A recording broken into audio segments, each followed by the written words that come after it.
So, welcome student to the class of Hindi, and today we are going to see the last chapter of this year, chapter number 23, भूख। वैसे तो भूख बहुत खराब है, भूख भयावनी है, भूख सब कुछ उल्टा सीधा काम आदमी से करवाने वाली है। भूख के बारे में कई लेखकों ने लिखा है, लेकिन वो ऐसा ही लिखा है कि भूख के कारण क्या क्या हमें देखने को मिलता है, वो भी ऐसे कुत्सित चित्र हमें समाज में देखने को मिलते हैं। भूख इंसान से क्या कौन सा पाप नहीं कराती, बुभिक्षित किम न करो थी पापम, ऐसा कहा गया है। भूखा कोई भी पाप कर सकता है, लेकिन यहां पर कवि ने भूख को सुंदर रूप दिया है और भूख को ऐसा संघर्ष बताया है कि जिसमें पशु पक्षी के साथ साथ इंसान का सौंदर्य भी बढ़ जाता है। कवि कहते हैं कि इंसान का सौंदर्य तब बढ़ता है कि जब वो भूख से संघर्ष करता है, अपना पेट पालने के लिए, अपनी रोटी कमाने के लिए। हाँ, बतौर प्रामाणिकता से ना, ये कंडीशन है कि प्रामाणिकता से, अप्रामाणिकता से नहीं, प्रामाणिकता से रोटी कमाने वाला, अपना पेट पालने वाला हर एक जीव सुंदर दिखाई देता है। तो ये है कविता का सारांश। वैसे देखने जाए तो चैप्टर नंबर 23 भूख, इसके कवि है सर्वेश्वर दयाल सक्सेना। आपका जन्म सन 1926 ईस्वी सन में और निधन 1983 ईस्वी सन में हुआ। नई कविता के प्रमुख कवि, इस प्रमुख कवि का जन्म बस्ती उत्तर प्रदेश में हुआ। आर्थिक अभावों से जूझते हुए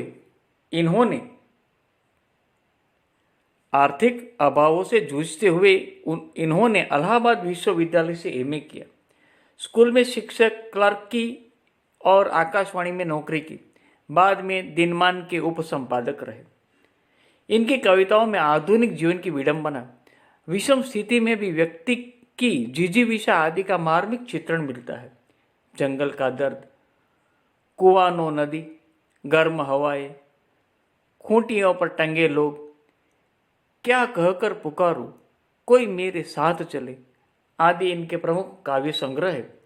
इनकी रचनाएं तीसरा सप्तक में भी संकलित है। बतूता का जूता बाल कविताओं का अनूठा संग्रह है। इन्होंने नाटक भी लिखे हैं। प्रस्तुत कविता में कवि ने सौंदर्य को वैयक्तिक रुचि से हटाकर संघर्षशीलता के साथ जोड़ दिया है। यानी व्यक्तित्व का इसमें कोई प्रभाव नहीं रहा है।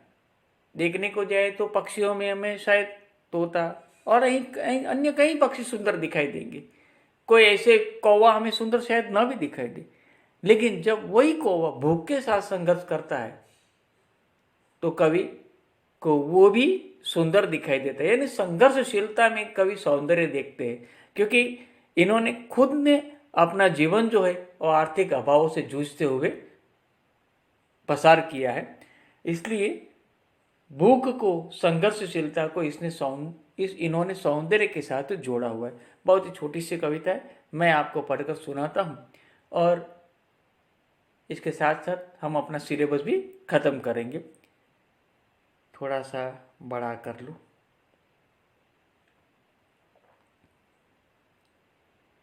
जब भी भूख से लड़ने को कोई खड़ा हो जाता है, सुंदर दिखने लगता है। अछांदस काव्य है, वैसे कोई छंद नहीं है, छंदोबद्ध रचना नहीं है, लेकिन तुक बंदी इन्होंने मिलाई हुई है, इसलिए पढ़ने में मजा आता है। जब भी भूख से लड़ने कोई खड़ा हो जाता है, सुंदर दिखने लगता है। कवि क्या कहते हैं कि कोई भी व्यक्ति जब भूख से लड़ने खड़ा हो जाता है, भूख से लड़ना माने किस तरह से लड़ना, खाने की वस्तु पाने के लिए संघर्ष करना, तब ऐसा कहा जा सकता है कि कोई व्यक्ति भूख से लड़ने खड़ा हो गया है।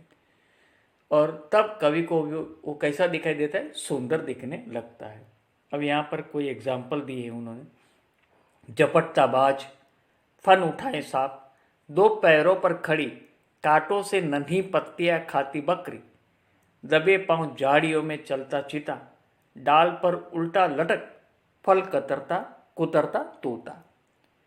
तो कई पशु पक्षियों के इन्होंने एग्जाम्पल दिए। झपटता बाज अपने शिकार पर जिस तरह से वो बात झपटता है, जिस फुर्ती से, फिर अपना फन उठाए, अपने शिकार को झपट लेने के लिए अपना फन उठाए खड़ा सांप, दो पैरों पर खड़ी बकरी कि जो किसी टहनी पर अपने दोनों अगले पैर टिकाती है और कांटों से नन्ही नन्ही पत्तियां खाती है,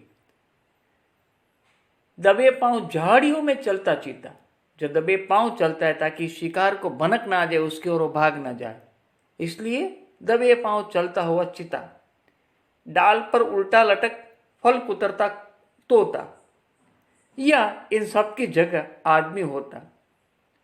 जब भी भूख से लड़ने कोई खड़ा हो जाता है, सुंदर दिखने लगता है।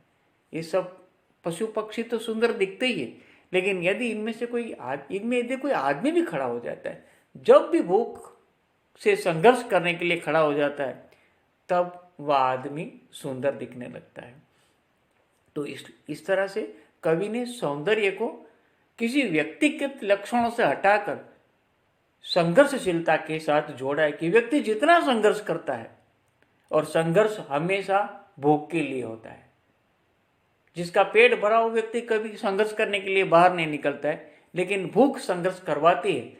और जब वो व्यक्ति भूख से संघर्ष करता है, भूख को शांत करने के लिए, रोटी प्राप्त करने के लिए जब वो संघर्ष करता है, तब वो सब सुंदर दिखने लगता है। अब यहाँ पर कुछ शब्दार्थ है, छोटे छोटे क्वेश्चन आंसर से, जो मैं आपको इसकी पीडीएफ के साथ भेज रहा हूँ। और यहाँ पर हमारा ये जो लेसन है वो ख़त्म होता है।